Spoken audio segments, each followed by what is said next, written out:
कैसे लिखते हैं, और हम प्रोटियस पे उसे जो है ना सिमुलेट करके भी देखेंगे। ठीक है।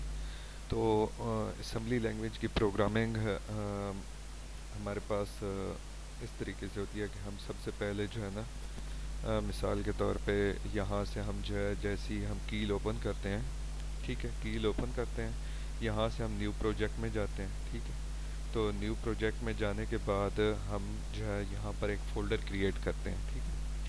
अच्छा, फ़ोल्डर क्रिएट करने से हमें ये फ़ायदा होगा कि हमारी जो फ़ाइल है वो मिक्स नहीं होगी दूसरी फ़ाइलों के साथ। तो अब जो है ना फ़ोल्डर क्रिएट करने के बाद हमारे पास एक ऑप्शन आएगा।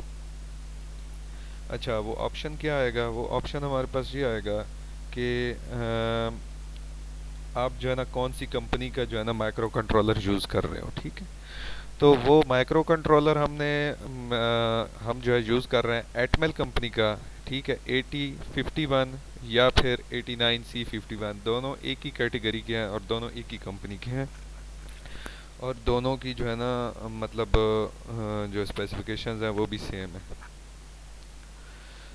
अच्छा, उसके बाद हम जो है अच्छा उसके बाद जो है हम जो है यहाँ से वो सिलेक्ट करने के बाद हम जो है प्रोग्रामिंग अच्छा, उसके बाद हम जो है यहाँ से न्यू डॉक्यूमेंट्स पे यानी कि न्यू एमपीटी डॉक्यूमेंट्स हम यहाँ सेलेक्ट करेंगे, और उसके बाद ये हम प्रोग्रामिंग लिखेंगे। ठीक है। और प्रोग्रामिंग हमारी जो है ना ओरिजिन उसका ज़ीरो, एच से मुराद हेक्सा, और हम बाइनरी से भी स्टार्ट कर सकते हैं, डेसिमल से भी स्टार्ट कर सकते हैं। तो हम जो है ना सबसे पहले, अच्छा ये स्टार्ट जो है ना मैं आपको बताऊंगा कि ये मैंने क्यों दिया है, ये आपको मैं आगे बताता हूँ। फिर उसके बाद हम जो है ना, अच्छा अब यहाँ पर हमने एक कमांड दिया है कि सेट बी P1.0। इसका मतलब है कि हमें जो है ना पोर्ट नंबर 1 पे 1 चाहिए। सेट बी का मतलब ये होता है कि हमें वो 1 देगा वहाँ पर पोर्ट नंबर 1 पे, यानी कि पोर्ट नंबर 1 की पिन नंबर 1 पे हमें वो 1 देगा। ठीक है। अच्छा, आगे मैंने CLR लिखा है। ये क्यों लिखा है CLR? क्लियर। क्लियर मतलब उसको जो है ना वहाँ पर वो ऑफ रखेगा। किसको? पोर्ट नंबर 1 की पिन नंबर 2 को। सही है। पिन नंबर 2 को वो ऑफ रखेगा। जहाँ जहाँ क्लियर आता जा रहा है, CLR आता जा रहा है, वहाँ वहाँ वो ऑफ रखेगा। और फिर जो है मैंने कहा है कि सेट बी P1.5, यानी कि हमें पिन नंबर 5 पे इसने हमें क्या देना है? 1 देना है। ठीक है। ये 1 देगा वहाँ पर, और उसके बाद मैंने यहाँ पर जो है ना डिले दिया है। ठीक है। डिले देना टाइम को बढ़ाने के लिए, क्योंकि अगर जो है हम ये डिले नहीं देंगे तो हमारा जो है ना मतलब वो लाइट्स जो है ना कंटिन्यूस ब्लिंक होती रहेंगी, और उससे हमारा ये नुकसान होगा कि हम जो है हमारी जो गाड़ियाँ हैं, ठीक है, मिसाल के तौर पे 2 लाइंस हैं और उन्हों एक लाइन में वो शिफ्ट हो रही हैं। ठीक है। तो वो जो है सारी इकट्ठी चलती जाएंगी, इस तरीके से एक्सीडेंट्स हो सकते हैं। तो अब जब वक्त हम डिले देंगे तो उसमें जो है ना थोड़ा बहुत यानी कि टाइम डिले आएगा, 1 मिनट 2 मिनट्स का। ठीक है। और उसके बाद हमने अब आगे से फिर हमने जो है ना क्लियर का, अच्छा पहले हमने क्या किया था कि पोर्ट नंबर 1 जो थी P1.0 उसको सेट बी किया था, यानी कि उसे 1 किया था। ठीक है। तो अब जो है हमने उसको 0 कर दिया है और पिन नंबर 2 को हाई कर दिया है। ठीक है। सेट बी लिखा हुआ है यहाँ पर, तो सेट बी उसको हमने हाई कर दिया, और फिर उसके बाद CLR पिन 3 को हमने 0 कर दिया, फिर पिन 4 को भी 0 कर दिया।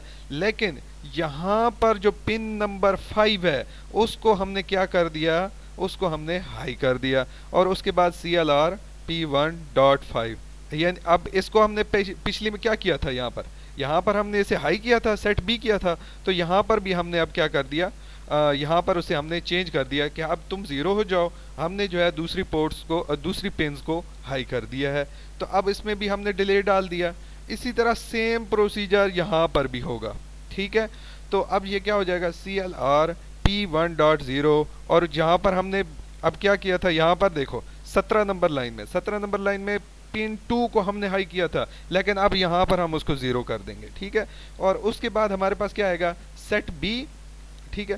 सेट बी आ जाएगा, और पिन नंबर 3 को हमने हाई कर दिया और पिन नंबर 4 को हमने हाई कर दिया, बाकी तमाम को ज़ीरो कर दिया, क्लियर कर दिया उन्हें, ठीक है। और उसके बाद हमने डिले बीच में डाल दिया, डिले। अच्छा, अब मैं आपको बताता हूँ कि यहाँ पर जो है मैंने स्टार्ट क्यों लिखा था। शुरू में जो मैंने आपको बताया था कि मैंने स्टार्ट क्यों लिखा है, वो इसलिए लिखा है कि मुझे जो है ना इसकी रिपीटिशन चाहिए। मतलब ये नहीं हो कि एक ही दफ़ा वो बंद हो जाए और फिर जो है ऑन ही ना हो। तो ये क्या करेगा, लॉन्ग जब स्टार्ट, ये वापसी वहाँ पर चला जाएगा, यानी कि डिले देने के बाद, सारा काम करने के बाद ये दोबारा से जंप करके शुरू में चला जाएगा और वही प्रोग्राम दोबारा से रिपीट करना शुरू कर देगा, ठीक है। अच्छा, और उसके बाद क्या होता है, उसके बाद हमारे पास जो है, अब जाहिर सी बात है मैंने डिले तो दिया है, तो उसके लिए एक अलग से प्रोग्राम बनाना पड़ेगा। जाहिर अब मुझसे वो मतलब वो माइक्रो कंट्रोलर पूछेगा ना, कंप्यूटर पूछेगा कि भाई डिले तो दिया है, लेकिन डिले किस चीज़ का देना है ये भी तो बताओ, ठीक है। तो वो मैंने जो है यहाँ पर डिले देना है। डिले क्या है, डिले मेरे पास जो है मैंने इसको जो है रजिस्टर्स में इसको बिज़ी रखा। क्या बिज़ी रखा, मूव R30FFH और इसी तरह R7 तक मैंने इसको बिज़ी रख दिया। और उसके बाद मैंने यहाँ पर जो है लूप्स लगा दी। लूप्स क्या है, again 1 DJ decrement jump if not zero, क्या हो, जब तक जो है R30 ना हो जाए तब तक तुम जंप करते रहो। उसके बाद मैंने अगेन 2 किया, यानी कि DJ NZ R4, तो ये भी जब तक ज़ीरो नहीं होगा तब तक ये भी जो है वहाँ पर जंप भी करता रहेगा और दोबारा अगेन 2 पे आता रहेगा। और सेम इसी तरह R7 तक सेम यही प्रोसेस है, यानी कि डिक्रीमेंट करेगा R7 को और जो है अगेन 5 पर बार बार आता रहेगा और ये वहाँ पर जंप करता रहेगा और रिटर्न एंड हो गया प्रोग्राम। अब मैं आपको इसकी सिमुलेशन दिखाता हूँ प्रोटियस पे। तो यहाँ पर प्रोटियस पे हमारे पास तरीका क्या है, प्रोटियस पे अच्छा इसकी जो है ना, पहले हम जो है हेक्स फाइल क्रिएट करेंगे, ठीक है। हेक्स फाइल कैसे, फ्लैश में जाना है, कन्फिग्रेशन टूल में जाना है, ठीक है। कन्फिग्रेशन टूल में जाने के बाद आपने आउटपुट में जाना है। आउटपुट पे यहाँ पर क्रिएट हेक्स, यहाँ पर इसको टिक करना है। टिक करने के बाद ओके करेंगे। ओके करने के बाद आपने यहाँ से रीबिल्ड ऑल टारगेट्स कर देना है, ठीक है। तो इसको करोगे तो यहाँ पर नीचे आपके पास लिखा हुआ आ जाएगा कि क्रिएटिंग हेक्स फाइल, ठीक है। तो हेक्स फाइल अब हमारे पास स्टोर हो चुकी है। अच्छा, ये हेक्स फाइल उसी जगह पे स्टोर होती है जहाँ पर आपने फोल्डर बनाया होता है, ठीक है। वहाँ पर जो है ऑब्जेक्ट्स में ये जो है स्टोर होती है। अब मैं यहाँ से जो है प्रोटियस में आता हूँ। मैंने ये जो है ट्रैफिक लाइट्स का जो है यहाँ पर मतलब सर्किट डिज़ाइन कर रखा है। तो ये हमारे पास एक रोड है, ठीक है, और ये दूसरी रोड है। इनको शिफ्ट करना है इस सिंगल रोड पे, ठीक है। अगर ये यहाँ पर ट्रैफिक लाइट्स मिसाल के तौर पे ना हो तो ये क्या करेगा, यहाँ से जो है इसको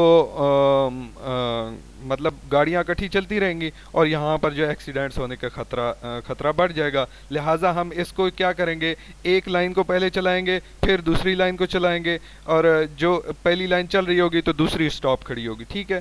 तो अब यहाँ पर हम इसको हेक्स फाइल इंपोर्ट करते हैं। हेक्स फाइल मैंने ऑलरेडी इंपोर्ट कर रखी है, तो दोबारा भी मैं कर देता हूँ। यहाँ से आपने इसके ऊपर डबल क्लिक करना है, माइक्रो कंट्रोलर 89C51, इसके ऊपर डबल क्लिक करना है। डबल क्लिक करने के बाद तो ये देखें, अब मैंने यहाँ से मैंने डेस्कटॉप पे अपना फोल्डर बना रखा है ट्रैफिक सिग्नल्स के नाम से। तो इसको मैं ओपन कर लेता हूँ। ओपन करने के बाद मैंने आपको बताया था कि ऑब्जेक्ट्स में सेव होती है, तो ये हेक्स फाइल मेरे पास पड़ी है। इसे मैं कर देता हूँ इसमें इंपोर्ट और इसको ओके किया। ओके करने के बाद इसको मैंने यहाँ से प्ले कर दिया। ये देखें, अब जो है ना ये वाली जो लाइन है ये रुकी हुई है, ये ग्रीन है, यानी कि ये इधर शिफ्ट होती रहेगी और ये जो है खड़ी रहेगी। अब देखें, अब जो है ये वाली रुक गई है और ये वाली चलना शुरू हो गई है, ठीक है। और उसके बाद बीच में न्यूट्रल हो जाती है और सेम यही प्रोसेस बार बार चल रहा रहता है। अच्छा, ये डिले जो है ना मैंने थोड़ा कम रखा है, आप डिले ज़्यादा भी रख सकते हो, ठीक है। तो उसका टाइम लैप्स जो है बढ़ जाएगा। तो अभी ये आपके पास सामने चल रहा है प्रोग्राम और ये आपको समझ आ गई होगी, उम्मीद है। अल्लाह हाफिज़, थैंक यू।